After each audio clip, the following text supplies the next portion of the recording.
Good afternoon, everybody. Welcome to the International Guest Lecture Programs.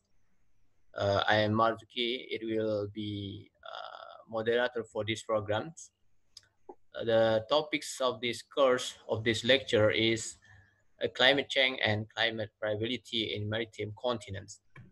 Before we start our lecture, may I request the head of physics departments, Dr. Moldarisner, to kindly give a short opening speech. Please, Dr. Moldarisner. Thank you, Dr. Marzuki. Can you hear me? Yes. Okay. Good afternoon also for Professor Tanggang and also for Dr. Napin Kumar. Okay, welcome to good afternoon, ladies and gentlemen, and especially for our guest lecturer today, Professor Fridolin Tanggang, and also our lecturers in physics department, researchers, and also students. Yeah. I'm very happy that we are all here can gather to attend this online guest lecture. Thank you very much for Dr. Marzuki for arranging this event. Firstly, I would like also to welcome Professor Fridolin Tanggang from University Kebangsaan Malaysia, UKM, to our Zoom meeting today. We are really great.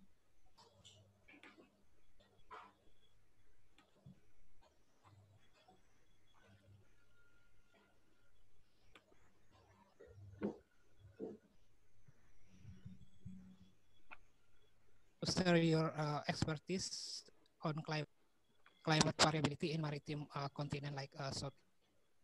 Dr. Marzuki, can you hear me? Or there's Yes. internet connection problems? Okay. Yeah. Okay. I repeat a little bit. Okay. Thank you very much, Professor Tanggang, for your willingness to be our international guest lecturer today in your busy schedule, and to give our opportunity and share your expertise on climate change and also climate variability in maritime continent like Southeast Asia to our students, academic staff, researchers from our collaborating institutions. We hope from this lecture, our student will be more motivated to do research in atmospheric physics and also will foster more research collaboration, especially between UKM and Department of Physics, Universitas Andalas in the future. For all of attendees, especially our students, we hope you can learn as much as possible about the climate and its variability, especially maybe in Malaysia and also in Indonesia. Okay, Professor Tanggang, we are really looking forward to hear your lecture, and I will give it back to Dr. Marzuki to moderate this guest lecture session. Thank you very much for your attention. Okay, thank you, Dr. Moldarisnut, for the opening speech. Ladies and gentlemen, may I introduce to you all our guest speaker today from Malaysia. He graduated with a bachelor from UM and MSc from Iowa State University and PhD from British Columbia University. And he is now chairman and professor of Department of Earth Sciences and Environment, Faculty of Science and Technology, University Kebangsaan Malaysia. And he was the founding of the UKM Research Center for the Tropical Climate Change System. And he is also a fellow of the Academy of Sciences Malaysia. And he used to be, I think he used to be the vice chair of the IPCC Working Group 1 and IPCC Bureau member, representing Malaysia and countries in the Southwest Pacific regions. And he was the first Malaysian to be elected to the IPCC. He has published more than 19 scientific papers in international journals with the H index of Scopus 25. Ladies and gentlemen, please welcome Professor Fridolin Tanggang. Professor Tanggang, time is yours. Thank you, Dr. Marzuki. Can everyone hear me? Yes. Great. Yeah. So thank you so much for this opportunity, and thank you, Dr. Muldaris Nur. I hope I pronounced that correctly. The head of Physics Department, Andalas University.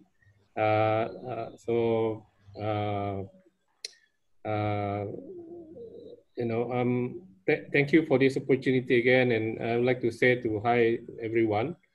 You know, in my computer here it says that more than 80 participants. That's quite a big number. Yeah, and, I think some college from Lapan is also here now. Yeah, I noticed one my friend, old friend here, Dr. Eddie Hermawan. Yes, correct. I think he is from Lapan, huh? Yes. Yeah. I don't think he is listening because you know, seems to be he's drinking something. You know. So let me share my screen and show my you know slide here. Yeah.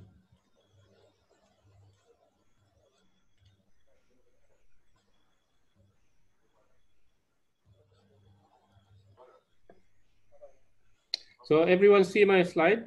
Yes. Okay, yes, so you know, this is not really a typical everyday lecture, but you know, here I'll be sharing some of the information that perhaps you have already know from somewhere. You know, so here I'll be talking and sharing information with you guys on issues related to climate change and climate variability in the maritime continent. So, so I'm as introduced from the National University of Malaysia. This is in Selangor, or not far from the capital, not far from Kuala Lumpur. And perhaps just like in many places, you know, we are still in lockdown here, so we are not able to go to the university. So we work from home, giving lecture from home through online session like this. So I guess we get used to this after a while. So I will be talking a little bit about you know, what is the latest on climate change. So I will be showing you you know, the latest observed temperature, global mean temperature. And then I will talk a little bit about IPCC in some of the key findings, and maybe some of you not really familiar with what is IPCC and so on. Then I will talk about climate change in the maritime continent. This is basically, you know, I will highlight some of the finding that we had from our regional climate projection from the so-called CORDEX or CORDEX Southeast Asia. Then I will talk about El Nino and the teleconnection pattern in the, you know, and I will also talk about a possibility of, you know, in the future we may see, you know, not just climate change, but a combined effect of climate variability and climate change, especially El Nino here. So a little bit here and there. So I hope this can be useful for you guys, you know, for as general knowledge maybe. So let me start with this. This is not my figure. This is, you know, everyone can see this from internet. You know, this is from Met Office. As you can see that this is actually the global temperature anomaly from the mean, you know, from 1850 to 1900 here. So this is the anomaly. So you can see that temperature has been increasing steadily from 50 or 60s or so up until now. And currently, in terms of global temperature, I think the in terms of increase, if you compare this with the pre-industrial level, this is already been I think 1.17. Okay, 1.17. in 2012, just before the release of the fifth assessment report of the IPCC, it was still 0.86, less than 1 degree. But now it's already 1.17 higher than the But as you can see that is the temperature does not really you see this wiggle, you see this up and down. The background is increasing, but you see also up and down here. So this is associated with while we're having this increased temperature due to climate change, you also have modulator or regulator signal from the climate variability. As you can see that this peak here, peaks like this, and this all associate with El Nino. Okay, so what you actually get, not just the increase of climate change associated with climate change, but also perhaps this particular time, it is the El Nino and the climate change as well. So if you ask a question, how this thing will behave in the future, how are we going to be impacted by both climate variability and climate change in the future? So these are valid questions, and we need to understand this so that we can perhaps prescribe what needs to be done in terms of adaptation and so on. So in the future, basically, it is something that important for us to know, important for the countries to know, important for policy makers to know where we will be going from now. The mean temperature will be increasing, but what about the climate variability here? What about the El Nino? What about the IOD? What about AMGO? Those are actually climate modulator in this region. So when it comes to effect, something that we need to worry is the combination of this. Basically, I think something that we need to look at, not just talking about associated with anthropogenic climate change, but in terms of impact of climate itself, we need to look at both. So especially, this is a figure from the IPCC. If you're talking about hazard, risk of a particular impact, so of climate, you're not just talking about anthropogenic climate change, but you need to worry about climate variability as well. So a combination of these may produce something that perhaps impacting more than if it's just climate change or if it's just climate variability. So of course, when it comes to risk, you also need to consider the exposure to a particular hazard. So for example, a particular area might be exposed to a particular hazard, flood, drought, and so on. And also in terms of the level of vulnerability. All these three will define the level of impacts. But without information on climate, nothing much we can do. So this is why information on climate, future climate, I would say so, is very important.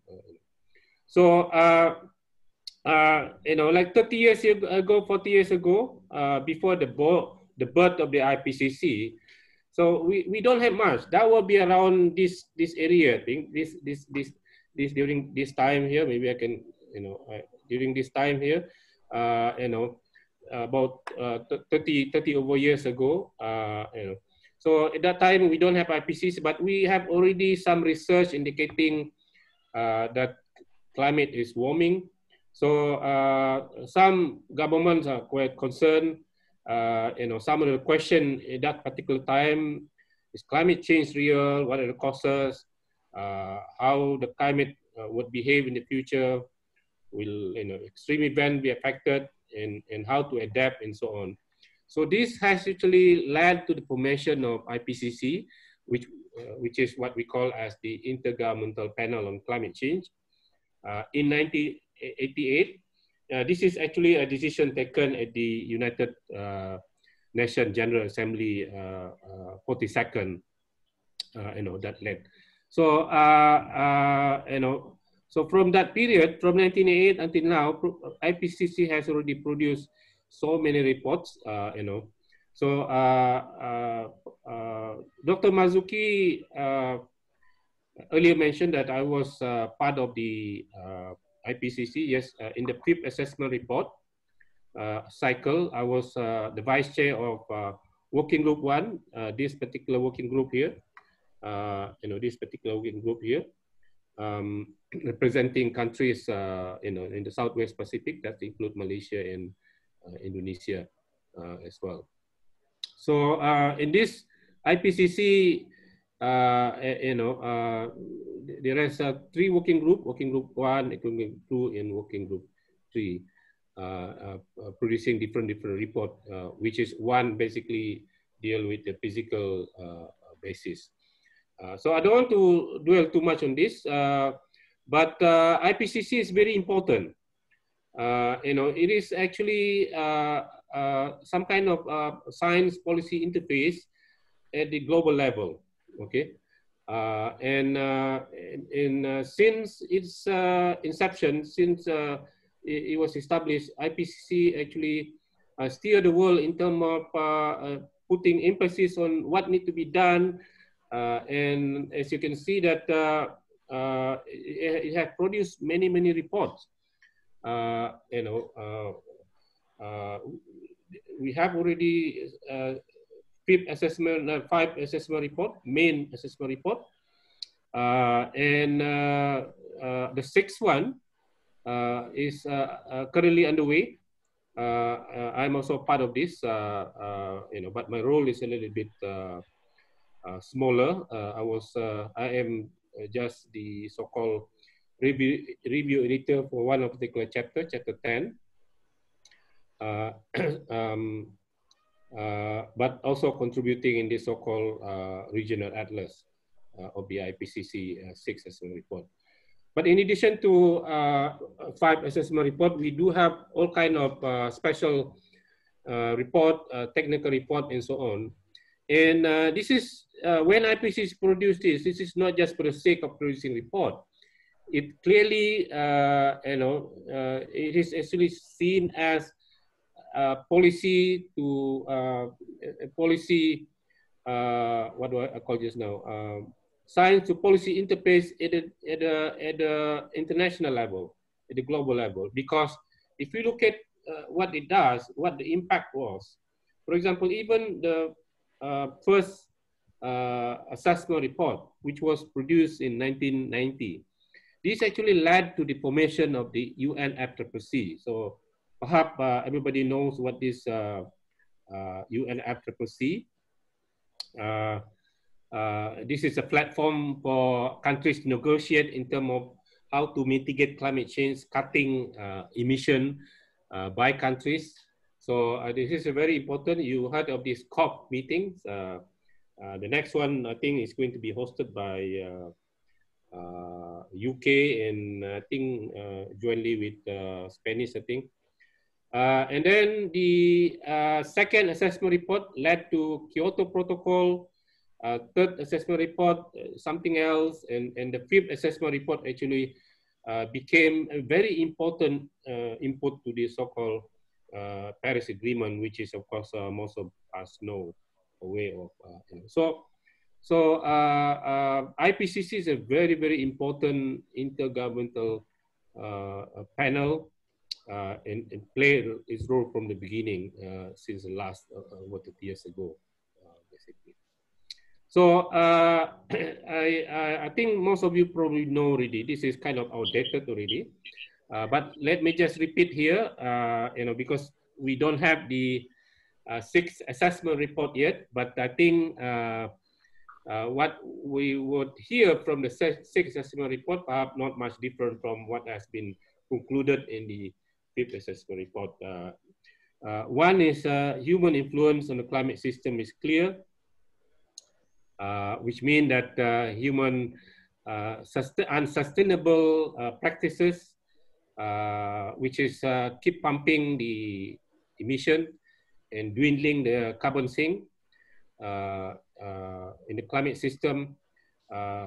These kind of activities have resulted into increase in the concentration of greenhouse gases in the atmosphere. IPCC also through its PIP assessment report also says that the more we disrupt our climate, the more we risk severe, pervasive, and irreversible impact.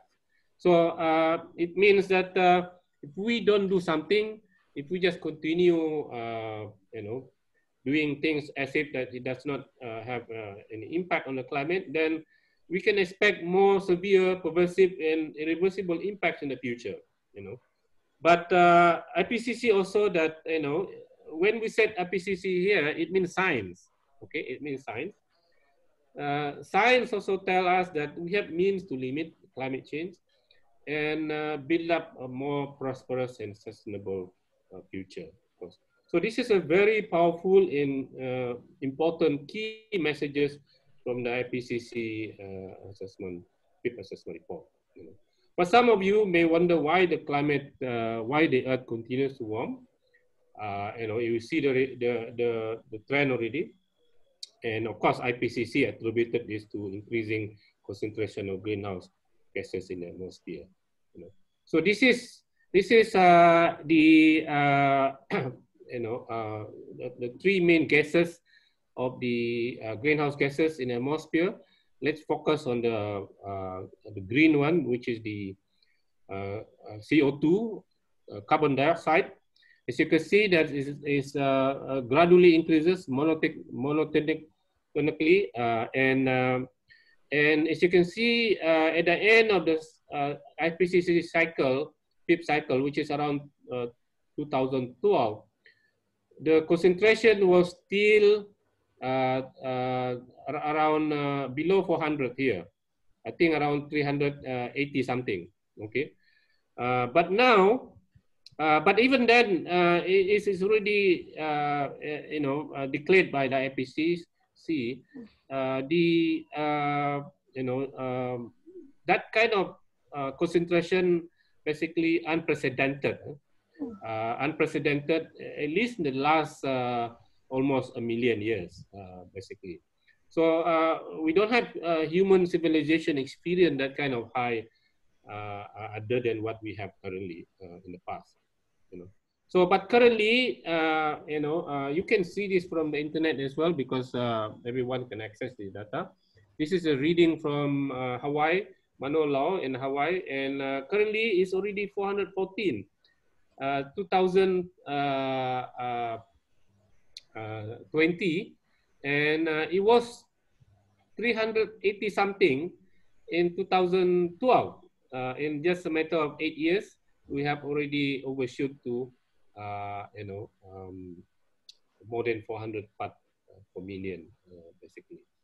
So if you look at from the historical record, of course, this is if you're talking about what has been observed directly, you don't have this kind of longer record. But scientists, of course, were able to get a longer record because of they can dig this so-called ice core. This is one particular place, named so-called Vostok. I think this is in Antarctica. Sound like Russian, but this is actually Antarctica. And as you can see, the red line here, this is actually what has been extracted from the air trap in this ice core, and the deeper it can go, perhaps the longer and I think in the AR6, this record has been extended to more than 1 million. I think around 1.5 million, I think. But what is important here is that throughout that million years, the range of fluctuation, natural fluctuation, is just between 200 and 300. This is associated with the glacial interglacial, which is everybody knows this is associated with the orbital changes of the Earth. circulating the sun. And this, of course, taking a thousand of years for us to change. But human civilization, in blink of an eye here, that's what we have already, And if the trend continues, if we keep pumping this CO2 from the ground, and to the air, if nothing is being done, and by the end of the century, we will have perhaps more than 1,000 parts per million, which the temperature of the Earth could be 4 to 5 degrees hotter than pre-industrial. So, of course, most of you knows that this is important because it's govern the the heat exchanges. The atmosphere is pretty much opaque to the short wave radiation from the sun. As you can see from here, it doesn't really much absorbing, but when it comes to heat coming out from the surface of the Earth, you don't have much window there, and this is the window that you have here is basically being controlled by greenhouse gases such as CO2. And this has been proven by IPCC. For example, they show that the warming that has been experienced for the last almost 50 years, and during this period here, can be computed, associated with these greenhouse gases here. Okay, this is positive radiative forcing, but of course, some greenhouse gases can have negative radiative forcing. But if you combine these two colors, the green and this yellow one, and you get this orange one here, and what has been calculated is kind of matched with this what is observed warming. So it means that it is the greenhouse gases that emitted due to anthropogenic activities that contribute to this warming. Whereas like natural forcing and natural variability does not contribute much to this kind of observed warming. So this is where IPCC was able to conclude that the warming that we experience due to human influence. The other thing is through modeling, of course, with models, with many models, IPCC was able to show that if we include the forcing, the natural forcing, anthropogenic forcing model, actually able to capture the so-called the increase, from 1970s or so. But if it's only natural forcing, it cannot replicate that. It cannot replicate that warming from 1970s. So the anthropogenic forcing, the CO2 increases in the atmosphere, basically is the key that actually causing this warming that we experienced for the last 30 years or so. Okay, so because of that, again, IPCC concluded that human is responsible. But this is again the evidence, the IPCC, based on evidence from literatures, IPCC has concluded that the Earth has been in radiative imbalance with more energy from the sun entering than exiting in the top of the atmosphere since at least 1960 last years ago, 40 years ago, And it is virtually certain that the Earth has gained substantial energy for the last 30 years. And most of this energy basically absorbed by the ocean. Not so much by atmosphere, 90% absorbed by the ocean, And otherwise we could have, our temperature, the air temperature could have more higher than what we experience today if it's not the ocean. So where's the evidence of this? So the evidence, this is on the right side here. This is actually the heat content for the last 30 years or so. As you can see that the heat content keep rising. If you, especially in the upper part, okay. Even in the deeper part, you can see the signature already. But in the upper part of the ocean, as you can see that the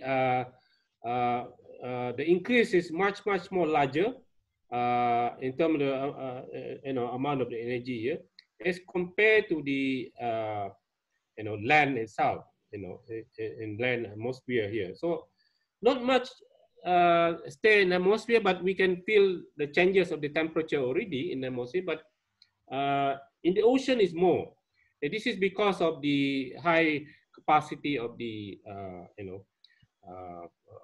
of the seawater, where temperature does not increase that much as compared to the land, but in terms of the energy stored in the ocean is much more than in the atmosphere. So some skeptic, of course, thinks about how can we know about every part of the ocean, but we do, because we do have observation actually in the ocean.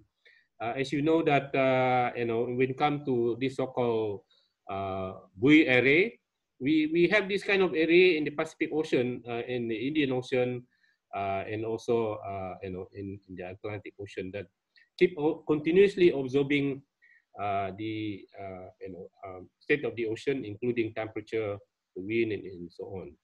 But not only that, we do have like Argo float.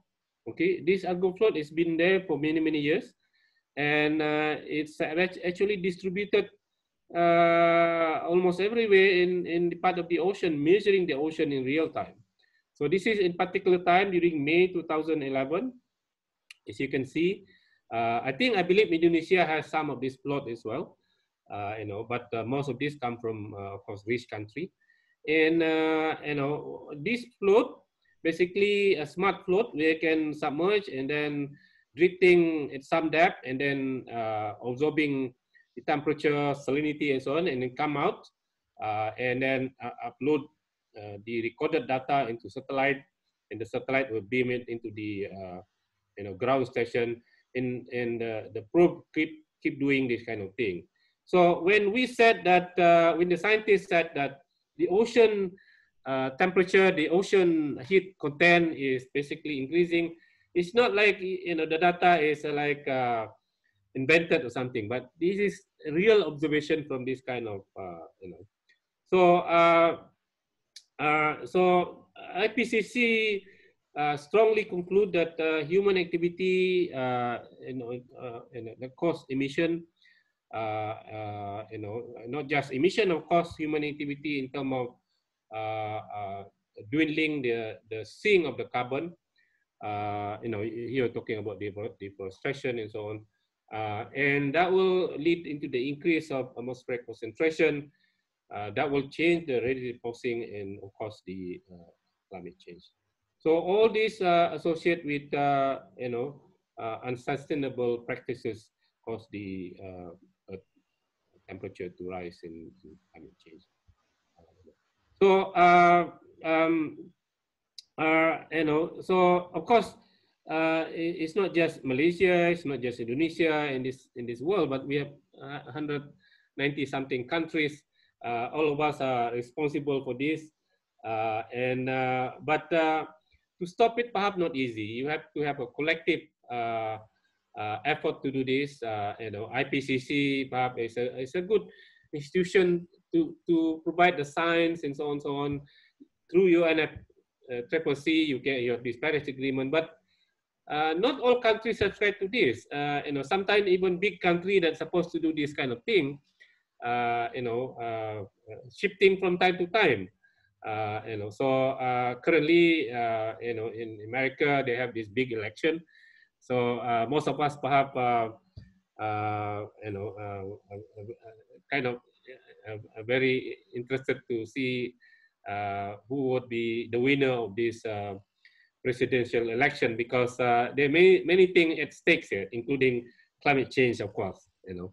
So we need to deal with this, and of course, when it comes to impact, we need to know what needs to be done. You can always fix climate change by mitigation and so on, but this is a joint effort, you know. You know, if big country that has you know, huge amount of greenhouse gases emitted and not doing much, and then perhaps a smaller country might also, you know, might not be able to do much. So and that perhaps bring us to the fact that you know, adaptation, you know, is important. You need to adapt to what is the possible impact of climate change in the future. So you need to understand what is the risk. You need to understand how the hazard will be changing. You need to understand the exposure and vulnerability. And here I'm talking about information about climate in the future, okay? And that would be contributed from climate change and also natural climate variability. You know. So of course, when it comes to information of climate change in the future, nobody can tell except through modeling, okay? So you have these so-called tools, so-called general circulation model or general climate model, you know, which is a mathematical model incorporating all the physics that involved in the climate system. And this can be integrated with posing from the hypothetical emission. Here, you know, perhaps you heard of this so-called RCP 8.5. This is the worst case scenario. 8.5 refers to the radiated posing per watt per meter square at the end of the century. Yeah.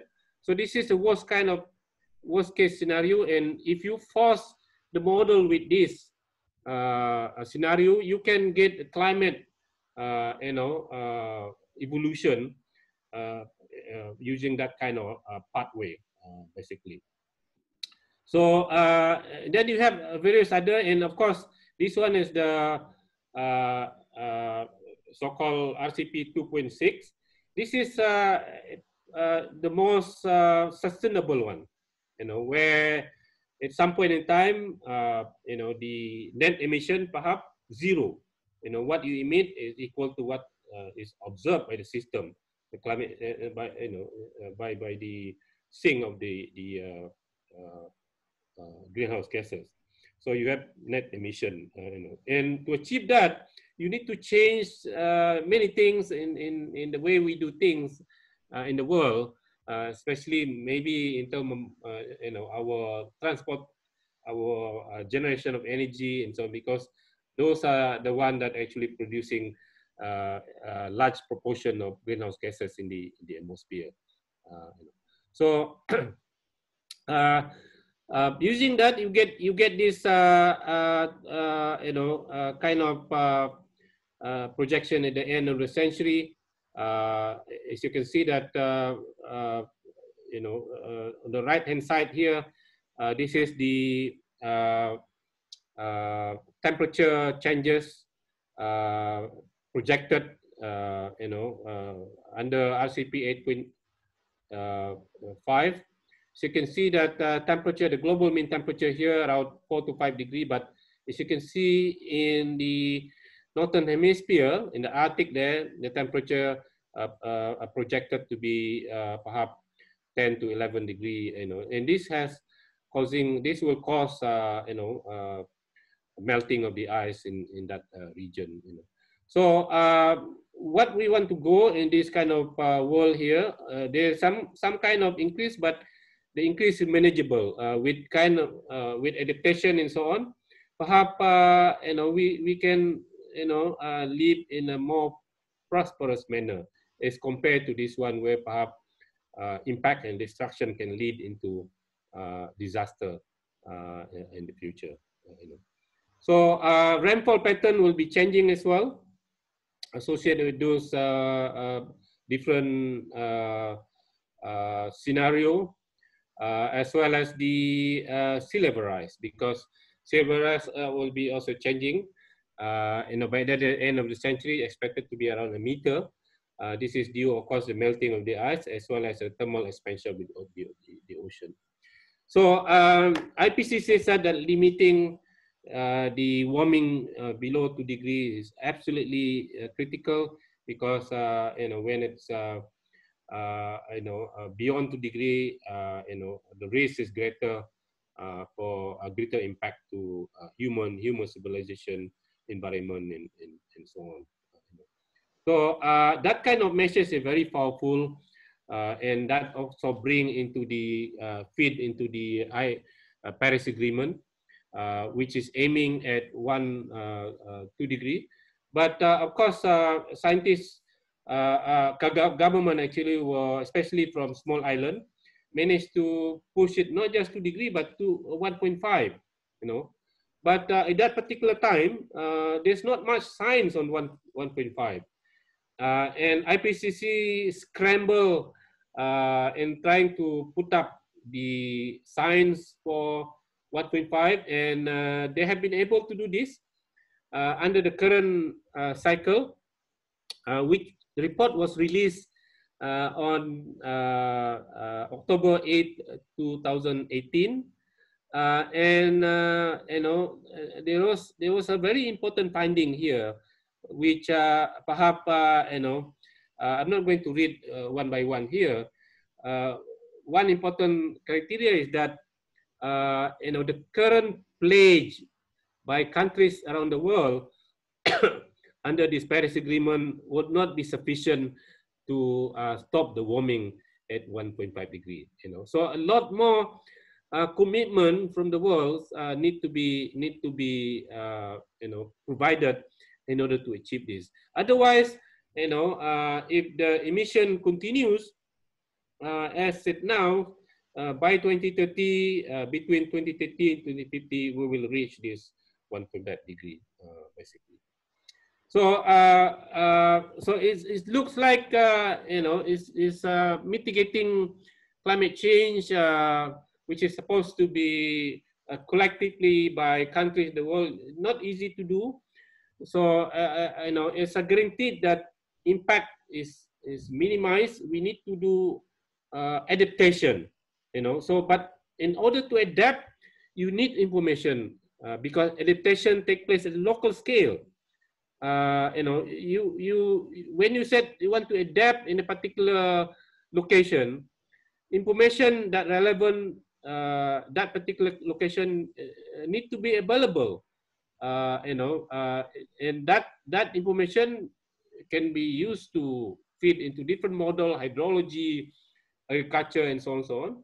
But can be also used for all kind of other aspect in terms of deciding on what need to be done. You know, so when it comes to adaptation, the information need to be local.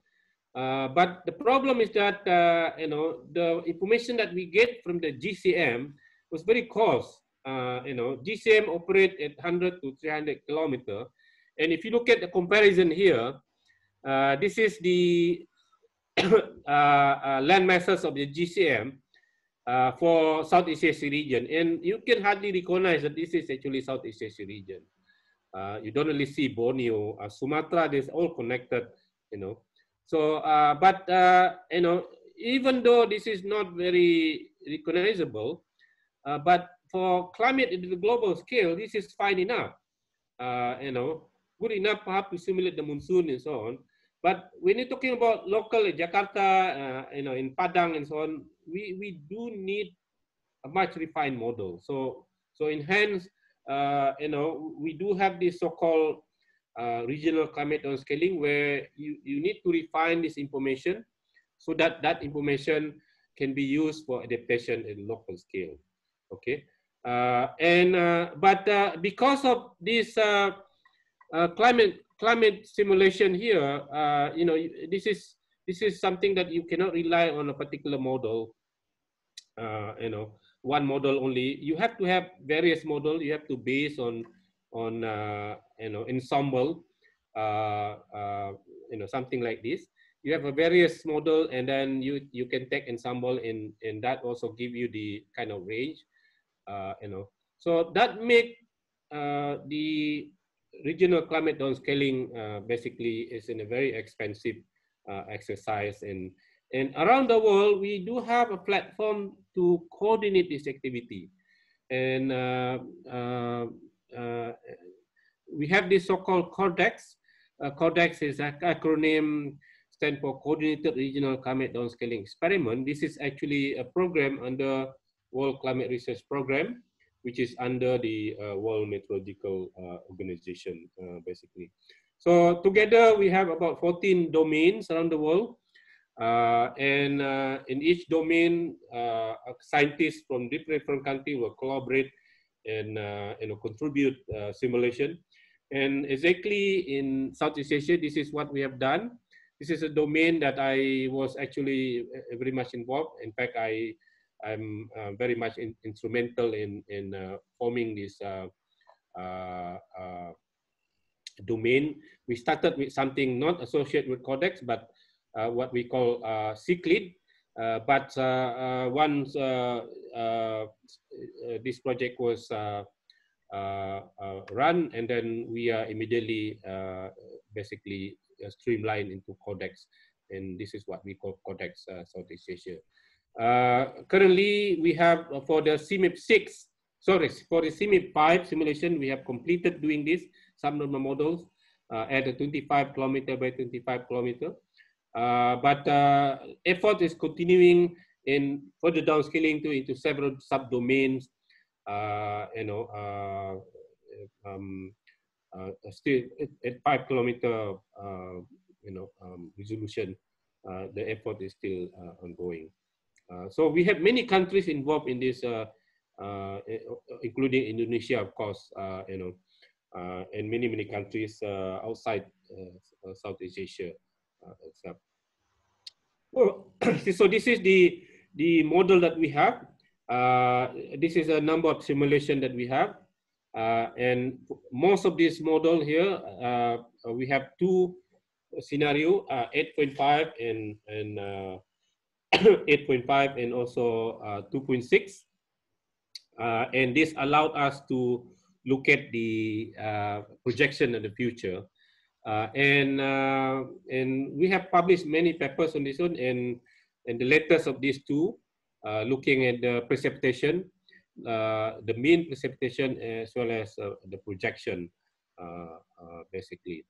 So let me just flash a few slides indicating some of the key findings here. So this is in terms of, forget about the vertical line here.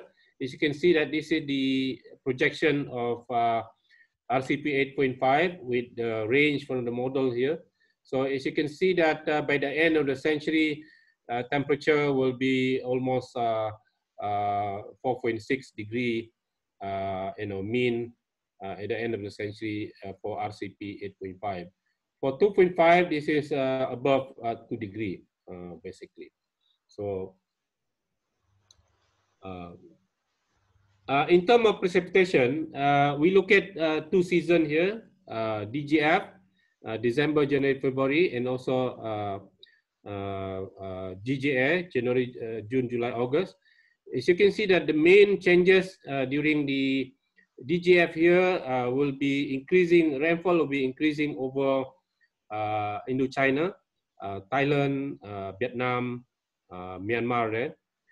But when it comes to GGA, while some area you can see some increases, but in the maritime continent, especially Indonesia and in Malaysia, you can see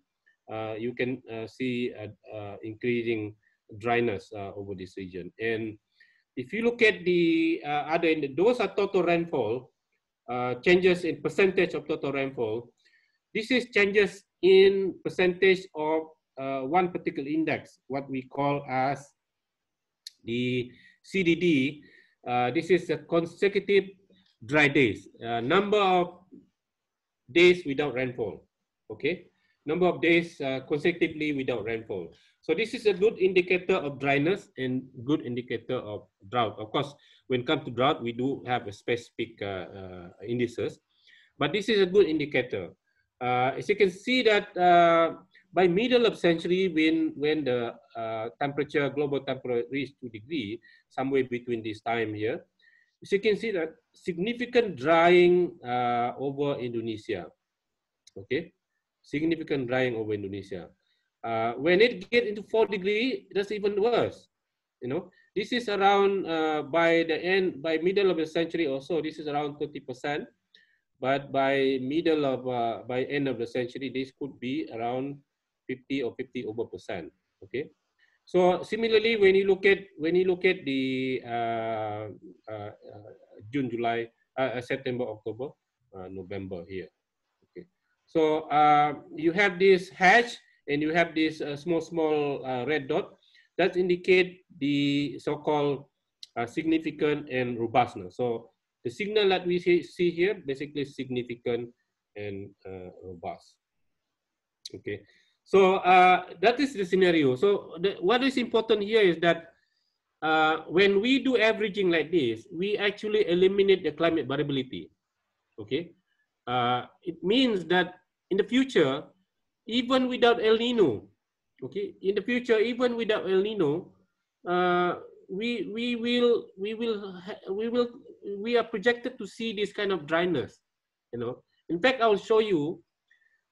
In the current climate, this is a kind of dryness that we see during El Nino in the current climate. So it means that this study shows that in the future, even without El Nino, we will experience with this kind of dryness. You know, so but when the El Nino occurs at the same time, so the level of dryness could be much higher than you know without it. So I'll get back to this picture again because that's just climate change. We need to understand the climate variability as well. You know, so we have many climate modulator in this region. We are like a mecca of this climate variability. You know, we are affected by El Nino. We are affected by La Nina. We have a weak La Nina currently. We are affected by Indian Ocean dipole.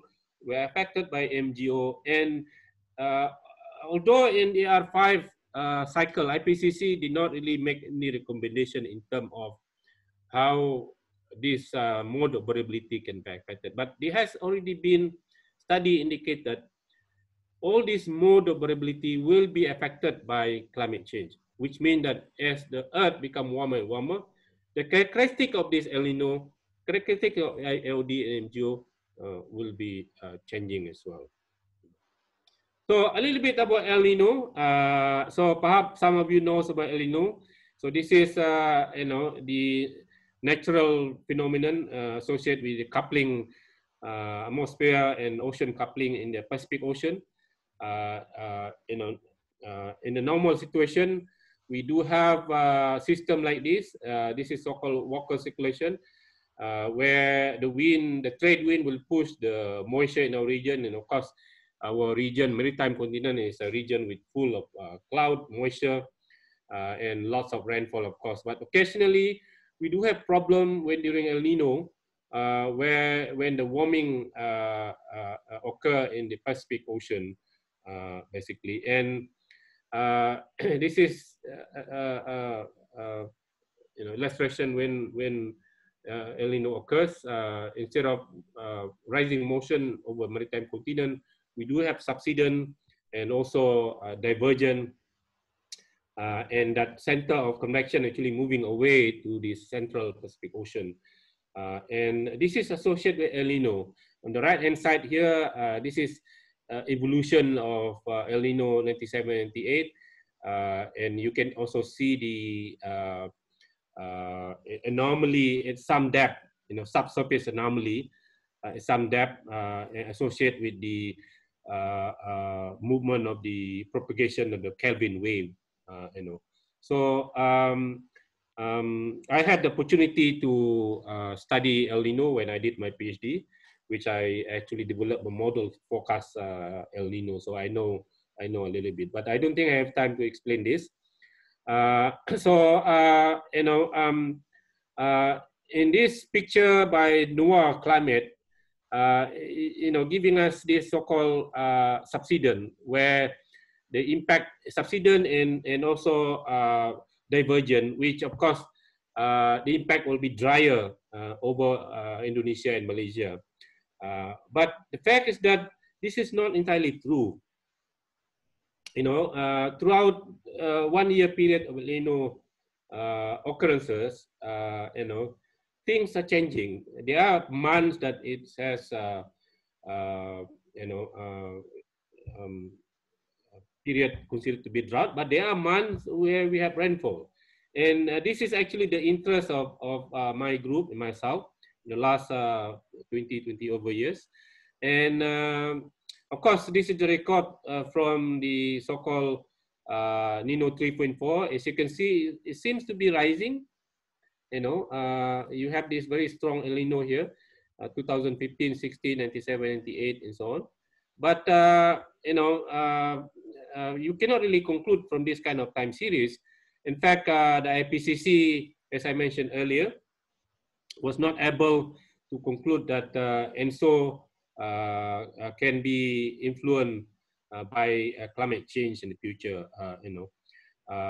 So there's not much of a strong conclusion for IPCC. But as I said, after the PIP assessment report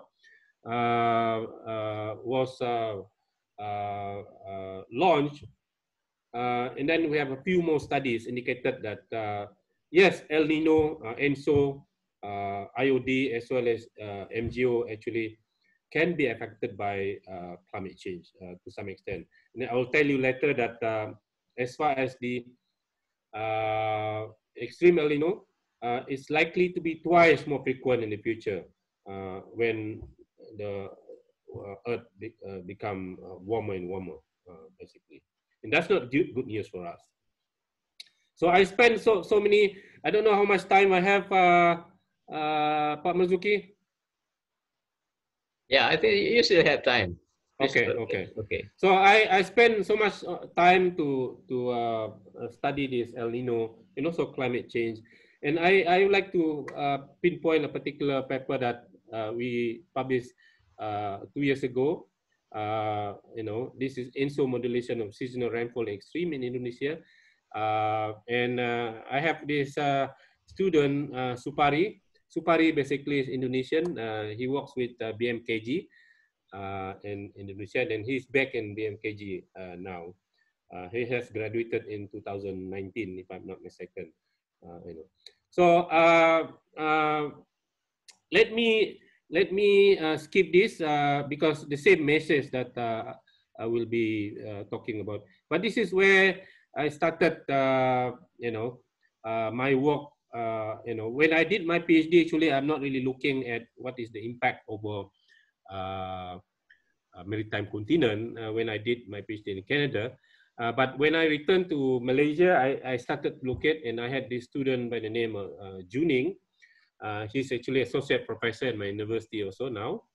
And this is our work, which we show that, the evolution of rainfall anomaly over Southeast Asia region, including Indonesia and Malaysia, is very much governed by the El Nino ENSO occurrences, basically. So, but I had a chance to revisit this with Supari and another student from Malaysia.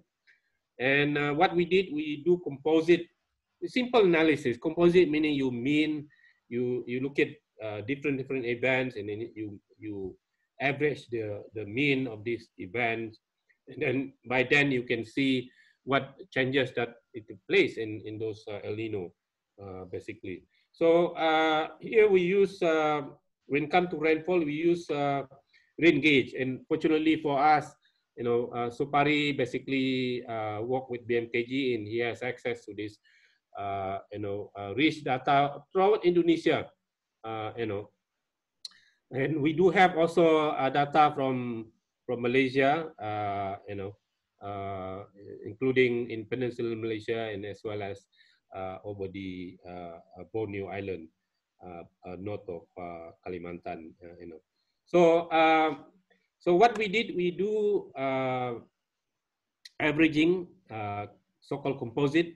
We do it seasonally, and we computed the indices. I get back to this again, the so-called the CDD, and we compute this during El Nino. So this is the average of many El Nino for the last, I think, 30 years. Okay, so as you can see that for CDD, different month when El Nino occurs, So when you say JGA, this is like the beginning of El Nino. Although El Nino, typical El Nino start during May, and last to the following March or April, the subsequent year, So during the first year, as you can see that you have increase of CCD. So this orange color triangle indicating increase. So above the large one above 40%. So as you can see that almost the entire Indonesian region, you can see almost the entire region. Basically, you have increase in dryness. But if you move into SON, September, October, November, you can start to see this green here. Green basically decrease of shortening of the consecutive dry days. So compare with the mean. So so you can start see increase in wetness there at the northern tip of Sumatra. And when you go to the DGF, it tend to increase. It tend to increase this to the east and expanding to the east to during MM.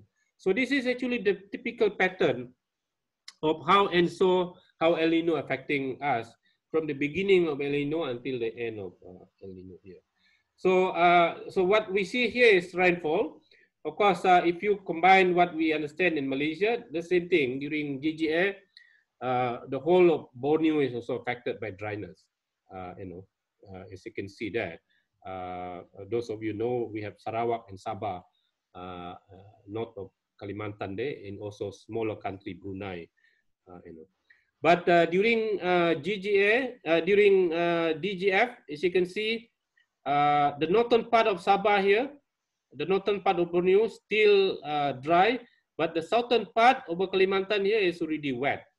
Okay, it's already wet. In fact, I actually in 2015 and 2016 El Nino, I compiled some news in February 2015, 16. This is still El Nino is going on, but it's kind of dying out. Over the northern part of Borneo, which is Sabah, and I had opportunity to travel to the interior part of Sabah. It's very, very dry.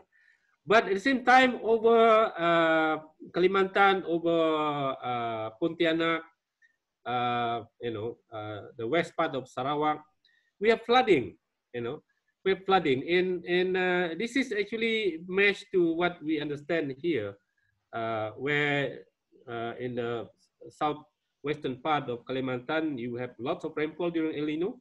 But if you go to north of Borneo, which Sabah is, you have dryness. So that's what you see in rainfall. Okay, but what explains this? So this is actually governed by the circulation. The circulation induced by the El Nino when you have a forcing in a warming in the Pacific Ocean. Basically. So if you look at the SST here, this is what you have just now. This is during DGA and SON. But if you look at SST, you can see during the GGA, you can see the warming of Indian Ocean and also South China Sea, but cooling over the western part of the Pacific Ocean here, especially over, I don't know what sea is this, near the Papua New Guinea there.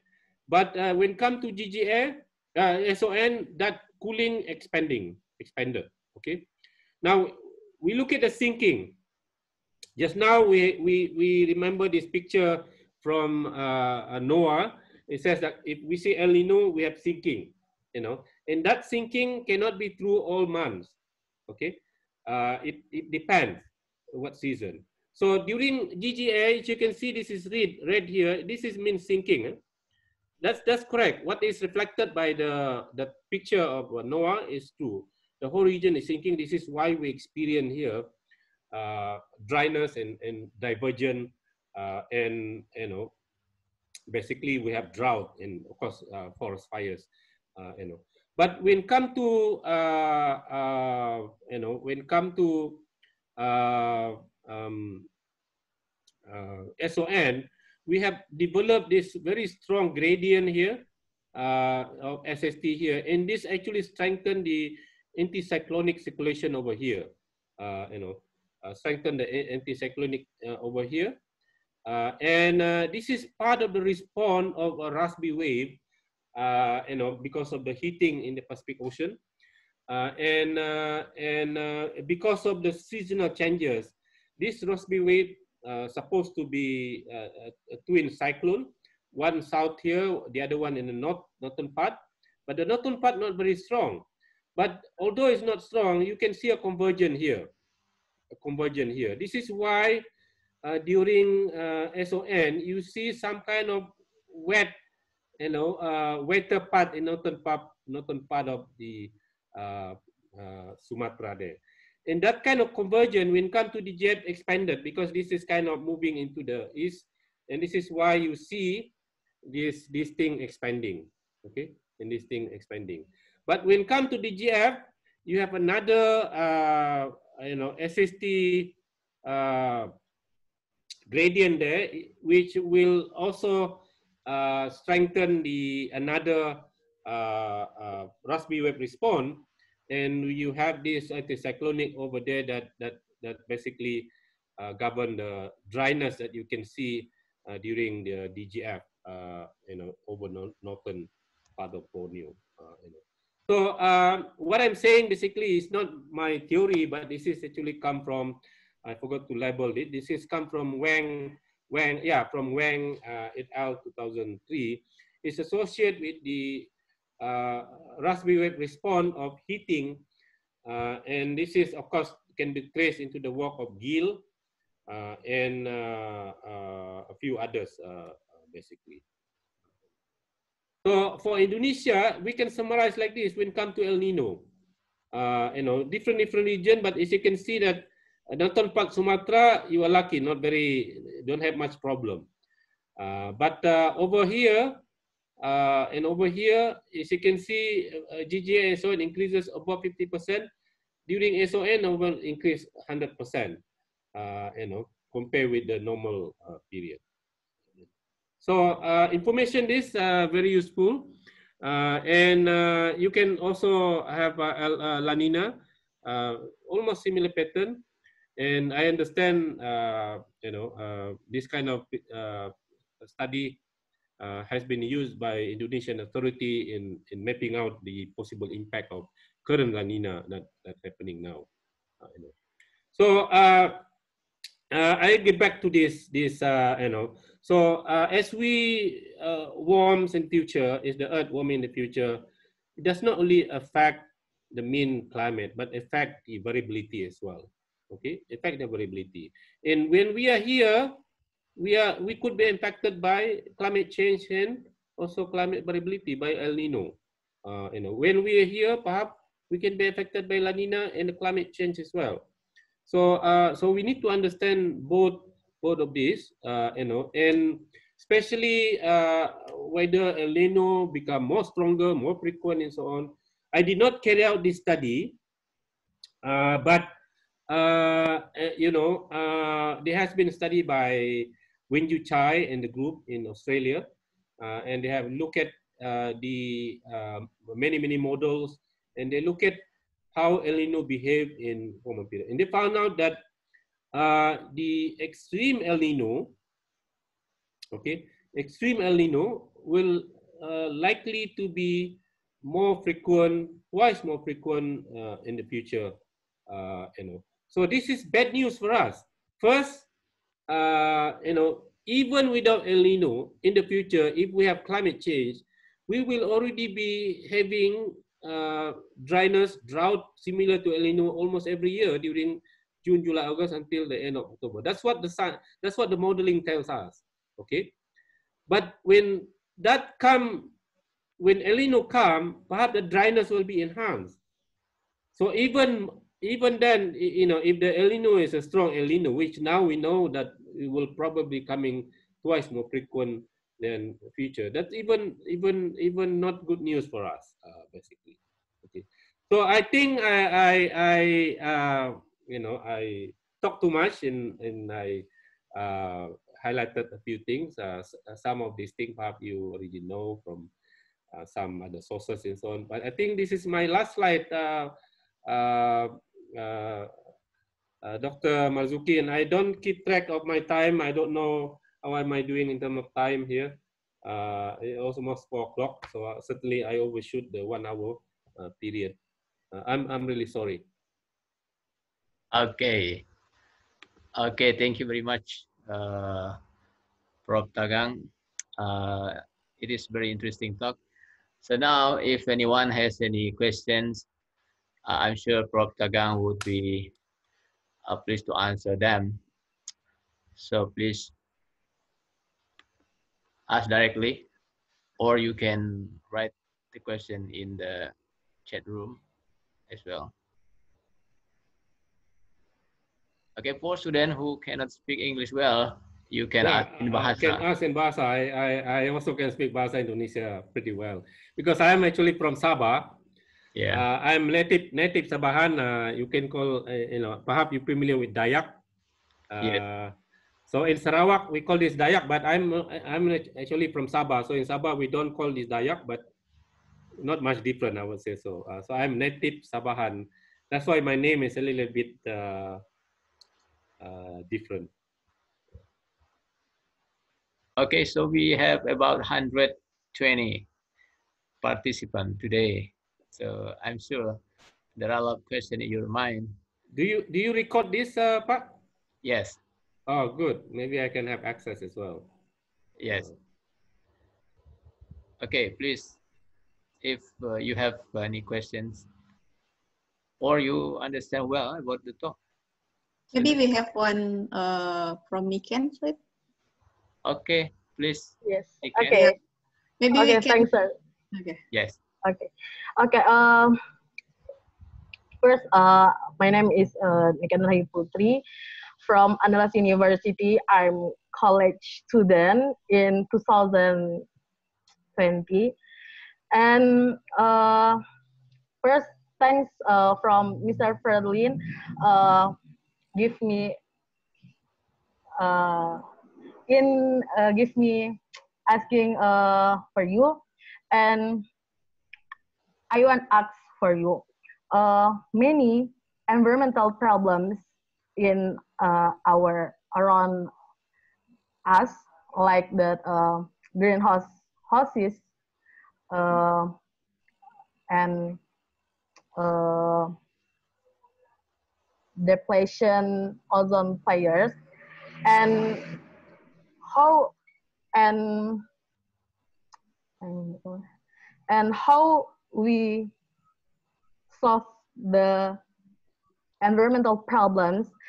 And we know that many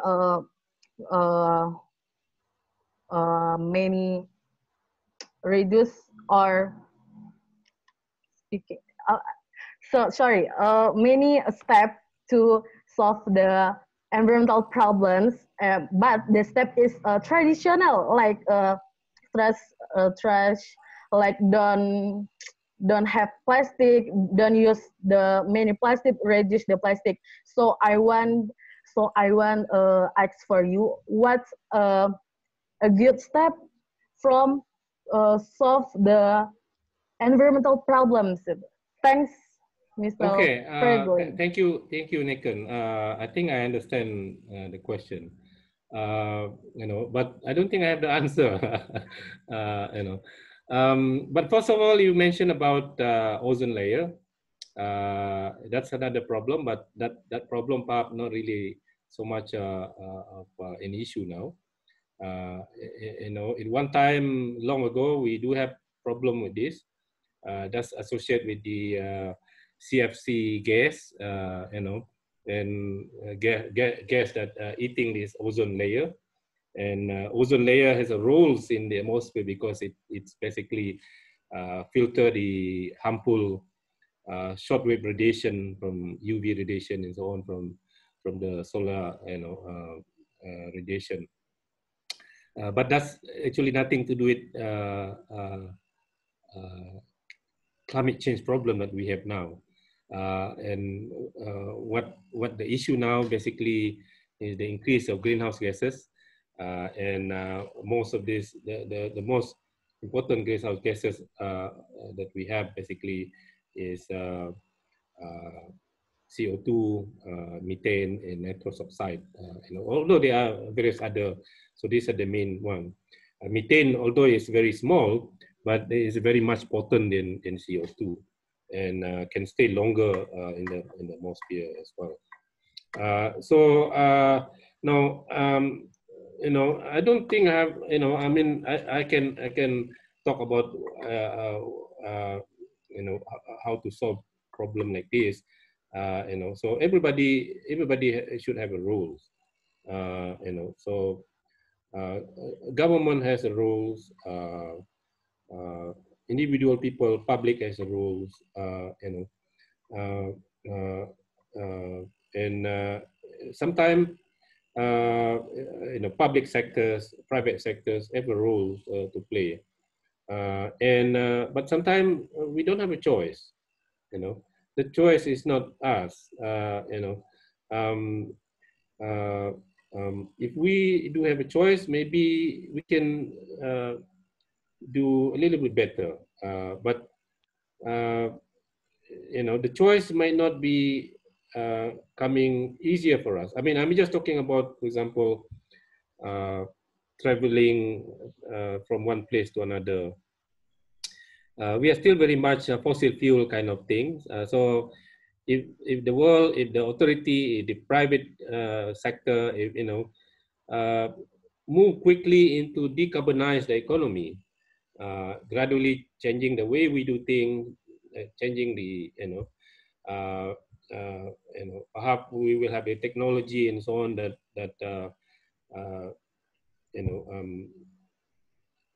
that allowed us to travel from one place to another with without much of emission. Then perhaps public would have no problem to do that. But the fact is that perhaps the the facility might not be there yet. But having said that, public also have a role. For example, in the big city and so on, I know that maybe in Jakarta is a problem, in Kuala Lumpur is a problem, in Thailand is a Bangkok is a problem, in India also a problem. When you have too many cars and then you have jam and so on, and you spend most of your time in the car rather than in the office, But if you take public transport, for example, that's available in the city, perhaps you can reduce some of your carbon footprint. So everybody has a role, Nikon. But science tell you that if we are not able to reduce, greenhouse gases emission, if we continue like this, 1.5 degree will be achieved by 2030, possibly 2030. That's about less than 10 years from now, And the current temperature is already 1.17. Okay, 1.17. To get to 1.5, is only 0 point something. So we do have a role to play. Scientists have a role to play, and I spend my years studying climate, and I'm hoping information that generated from this angle science, not just sitting in journals, but hopefully it will be, it will lead into something significant. It will be used by policymakers in deciding on what to do with climate change. And how do you decide things? How do you adapt, and so on and so on? So to some extent, I think I contributed. So we all have a role. We have to play our role. Okay, thank you, Niken. Thank you, Prof. Tagang. I think we have some question in the chat room. Can you see it?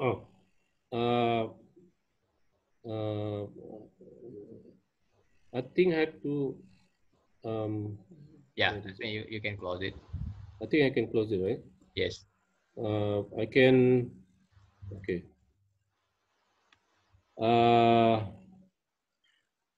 First from Hida. So okay, from Rais Abdillah. Okay. So why extreme El Ninos more frequent in the future? I don't know. This is, to be honest, I'm not really sure. Reading that paper by Wenju Chai could be a good, so this is beyond maritime continent. when you said El Nino increasing in the future, that's a very big aspect, because it involves about how things in the Pacific Ocean, and how this actually changing the characteristic of El Nino. But I use this principle. So what is actually El Nino? El Nino is Mother Nature way of redistributing excess energy. So whenever things will do this seasonal, the dispersion of energy in the system carried out in the seasonal manner. Every year like that, but there are times where that system is not efficient. And when that system is not efficient, energy will accumulate, and then pop, you have another way of Mother Nature of redistributing energy, and that is El Nino. Okay, so if you use that kind of principle, so if you have more energy in the system, and then you can think perhaps this system will be changing in the future because of that, and one likelihood way of its changing is through this, what has been proven by Wenju Chai, which is extreme El Nino might occur more frequent in the future. And of course, the result based on models, and model also has uncertainty. So El Nino will increase. It means the La Nina will be suppressed. Actually, no. La Nina also, there is another paper by them also indicating that El Nino become more frequent as well. It's just that the variability become more. Okay. Yeah, variability becomes so. So, could you tell about the future SST gradient in the Pacific Ocean? I don't know this. I'm not. I don't do this actually. That's a good question. So I don't know who is Rais Abdullah here. Maybe not from ITB. ITB. Okay, from ITB. So I don't know, Rais. That's a good question. So I wish people will look at this in details. I'm getting old, so I don't have much time to investigate a lot. But there are plenty out there that we need to investigate, basically. Okay, Navin, not much. Say just thank you. No, I think you still have one question above. Okay, which one? Still in the chat room, but in the beginning. Oh, Hida. Yes. 8, okay. I want to ask about drought prediction over 2070 and so on. You explain your presentation about prediction using RCP. Do you model the drought projection? Yes, the other one is 4.8. Actually, 4.8 and 8.5 not much of different. You can still see the drought signal there. The dryness signal is still there. Even the middle scenario. So, this kind of thing, we have already published this. This can be a very good tool for Indonesia, for example, to negotiate, to go at international level at UNFCCC and so on. And this is a science that we have, and this modeling also involves BMKG and so on. And the science of, if climate change is not mitigated, we will have problem in the future. You need to give us more money. You need, the big country, the developed country, to get more money because of this in the future, right? We need to adapt to this kind of thing. So this is science. This has already been published. It will be quoted in the IPCC, this kind of thing, and this can be a strong ground for countries in this region, especially Indonesia, to negotiate about the impact of climate change in the future. What else? Navin, and then Bunga. What was about the changes in the type of? Okay, this is too detailed. I don't do this. I think Dr. Mazuki can answer this one. Because Yeah. he's looking at a detail, using satellite to map the. But this is very interesting. What the thing is that when the temperature increases, the moisture also increases, right? So everything possibly may be changing. Even your dino cycle, it might be changing. But this is a good question. So I don't have an answer to it because I don't do research in more detail like this. Okay. Okay. But obviously, there are a lot of things that we don't know. That we hope young scientists like you guys can continue the work. So you are still young, right? Not that young. Yeah. Okay. Okay. Please, if there are still any more points to raise now. Okay, Akbar Chandrago. Yes. Okay, please, Akbar.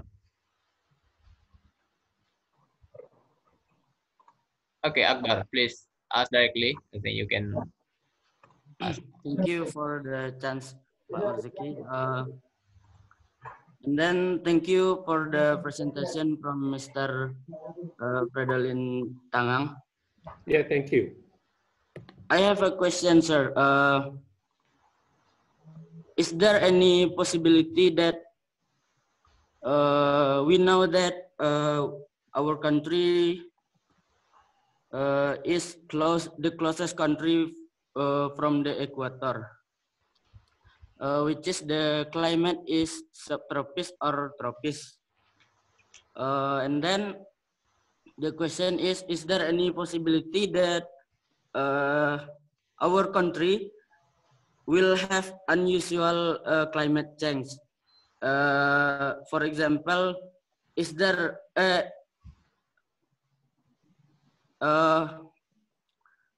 will appear as winter in Indonesia? Thank you, sir.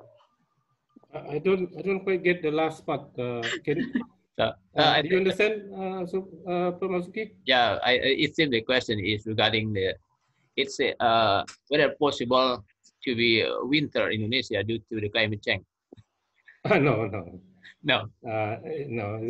The seasonal pattern is still there. Pretty much. But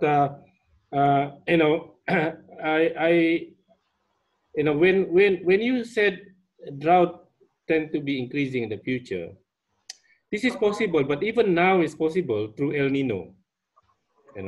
Yeah. So in the future, even without El Nino, we experience this. And why this is so? This is because of increased subsidence. People talk a lot about these changes in Hadley circulation.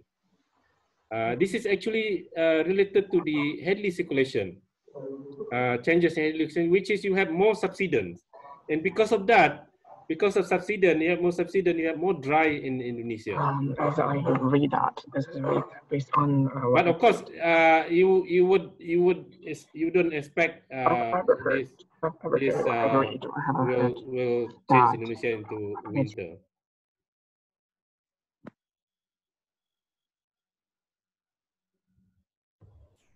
Actually, I didn't explain about this dryness and what actually, because I just showed the rainfall pattern without showing the the subsidence. You can see actually the subsidence in the model, and that subsidence likely to be associated with the changes in the Hadley circulation. Okay. One question, Mister.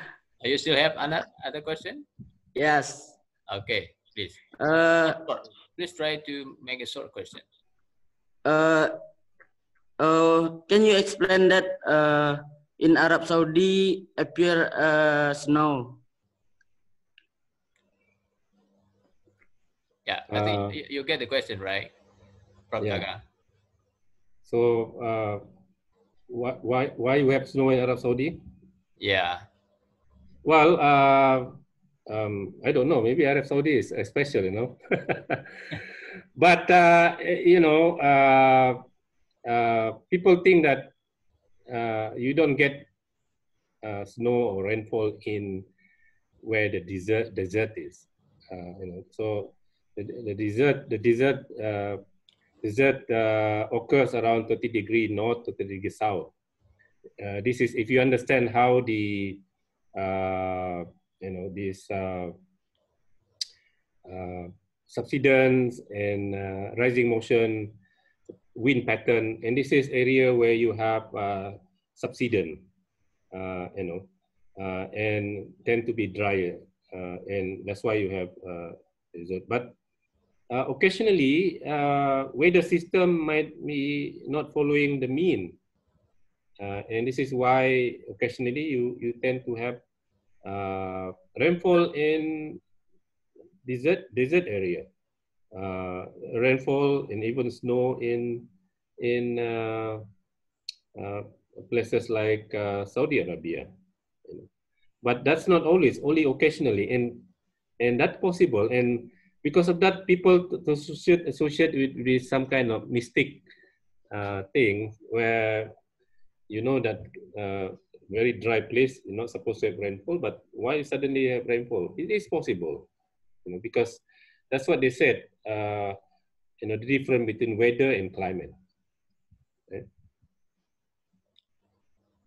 Okay, Okay, thank you, Prof. Dagang. Thank you, Akbar. I think maybe last question from Akika. I think you can see in the chat room regarding the natural variability, internal variability, and so IOD and MDO. Which one? So who's Afika? Is this Afika Indonesia, or I have a student Afika also? Is it my student? I think so, Prof. This is Afika from UKM. Oh, from UK. That's my student. Yeah. What is my student doing here suddenly? But you must answer now. Okay. Yeah.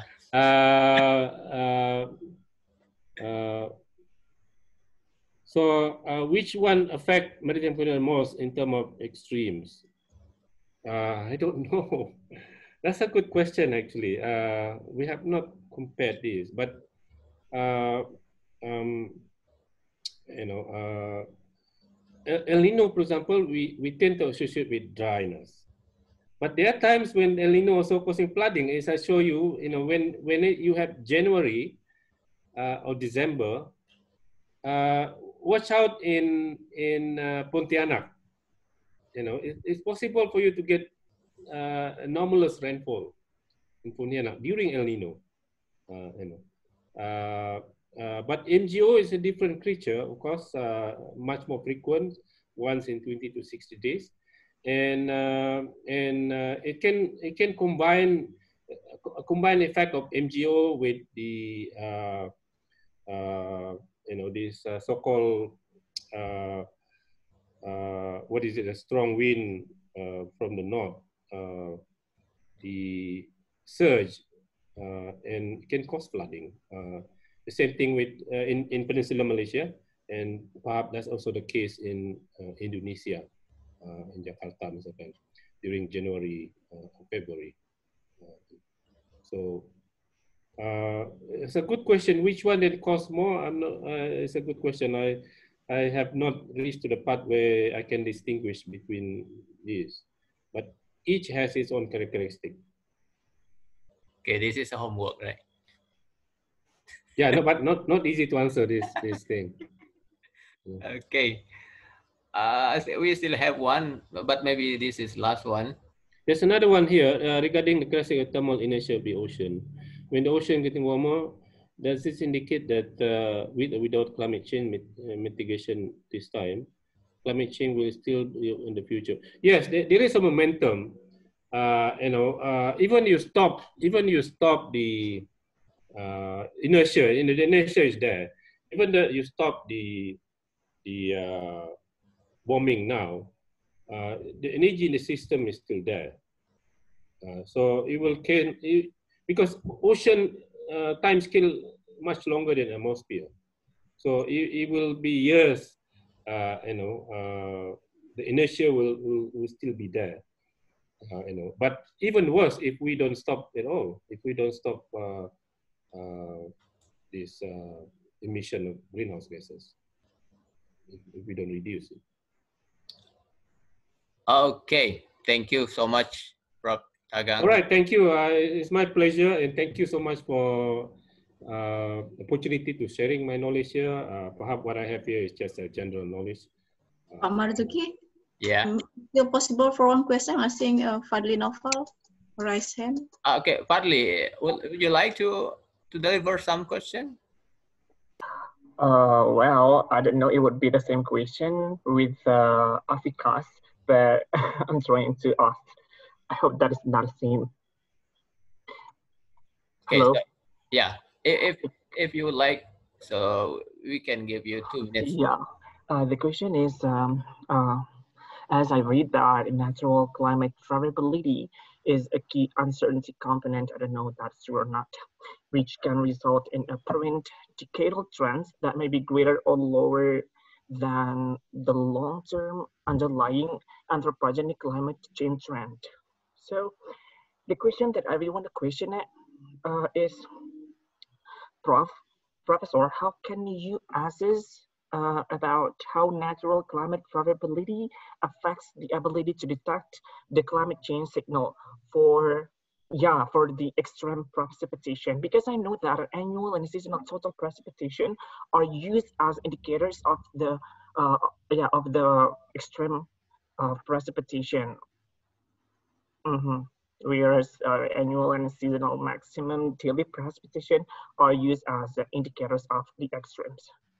Thank you. Hopefully you not got it. sure I understand correctly, but the way we define the extreme, we use certain indices which other people also use. Maybe you're familiar with this so-called ETCCDI indices, where you define certain, there are a number of indices that you can use. And once we define the indices, we look at the changes associated at certain mean, and we can define the mean for a particular season, for example, and then we average this for certain years. For example, when you look at the near term or early century, mid-century, or end of century, we do this at 30 years. Okay, we average at 30 years. So when you average 30 years, a particular season, meaning you have a 30 numbers that you have to average. But even then, you can see the difference between the current climate and that 30 years. Okay, but when you average 30 years, meaning that you average the variability already, because that 30 years you have a variability within the 30 years, you have a variability. So you average it already. So when that you average that, you compare with the current climate, you can see still the difference. Okay, so that represent to me as a climate change signal. Okay. Because for that's what you call climatology, because you need to have about 30 years to have a stable climatology. So when you average 30 years, you get that number changes, and if you compare, you get still 30%, 50%, according to when that year of the either middle of the century or end of the century. I hope I answered your question. I actually didn't get quite understand the technical part just now. Okay, I think if Barley still have, but I think we don't have time, Prof. Tagang. We still have question actually, but because the time, yeah, some people may, yeah. I have a meeting at 4 o'clock. It's already 4 o'clock my time. So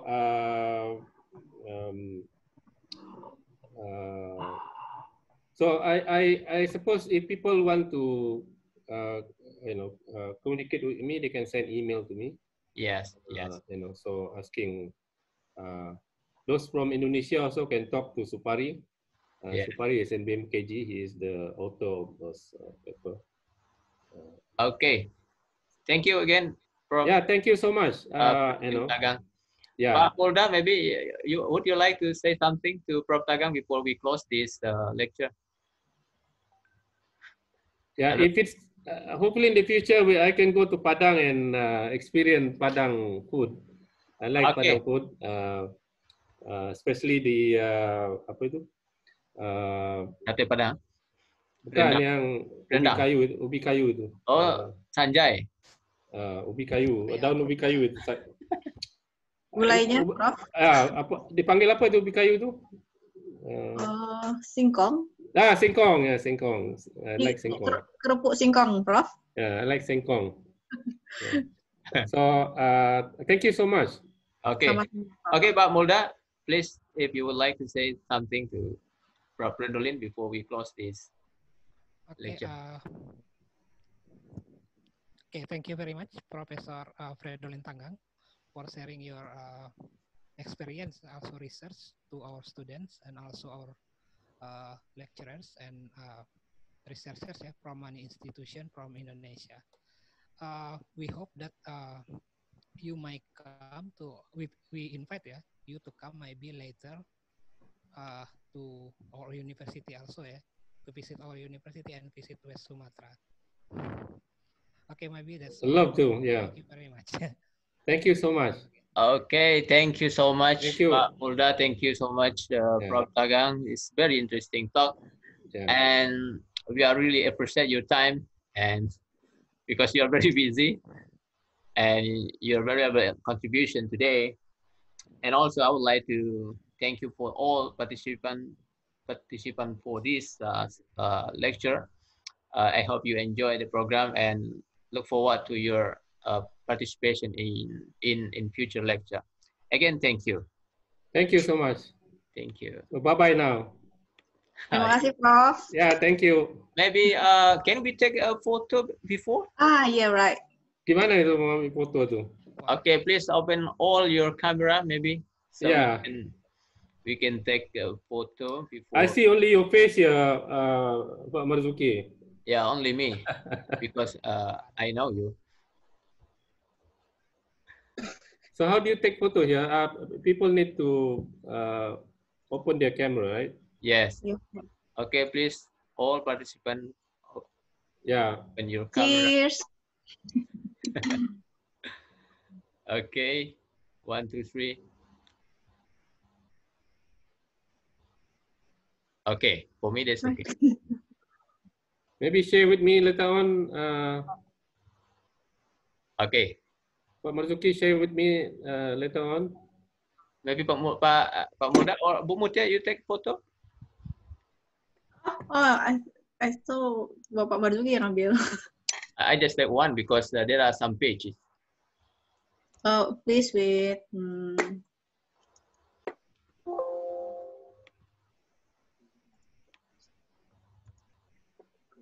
There are 5 pages, you know.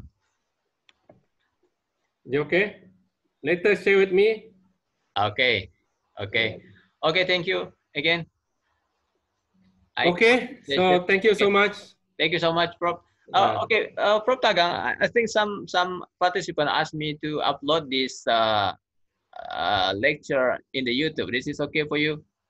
I think I have to. I need to. You mean this video? Yes. Yeah, sure, no problem. Yeah, I think there's no secret, right? No secret. Okay. Okay, thank you again. Okay. Bye-bye. All right. See you next. Bye-bye. Thank you.